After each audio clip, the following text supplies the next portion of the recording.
In a corporate event that seemed to have the vibe of a budget sci-fi flick, All right, perfect.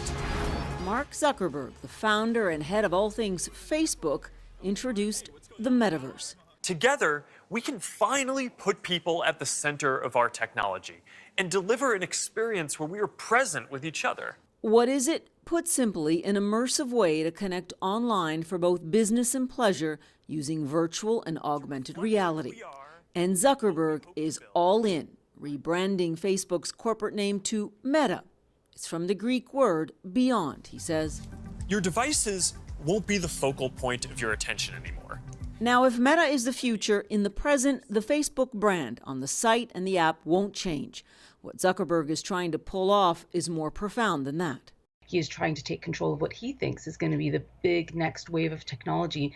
And the question is going to be whether the world accepts that, whether people, in spite of all of the controversy and stuff, in spite of all of the crises that have hit Facebook in the last month, are going to want to put their trust in Facebook. Now, Despite accusations of a toxic business model and dangerous fallout to match, Zuckerberg's strategy of plowing ahead with ambitious market domination has worked. our mission remains the same. And in rebranding, Zuckerberg has nothing substantive to say on how Facebook can become a safer social media space, especially for teenagers and young people. I know that some people will say that this isn't a time to focus on the future.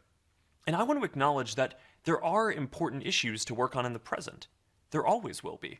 During my time at Facebook, In recent months, former Facebook employees have provided evidence that Facebook was aware of its role in disseminating the misinformation that breeds and spreads on its social media platforms. In a statement, Zuckerberg said the documents released were cherry-picked to present a misleading narrative about the company. there is a pattern of behavior. Frances Haugen says she fears the same problems will occur in Facebook's new metaverse. I was shocked to hear recently that Facebook wants to double down on the metaverse, and that they're going to hire 10,000 engineers in Europe to work on the metaverse. I think there is a view inside the company that safety is a cost center. It's not a growth center, which I think is very short term in thinking.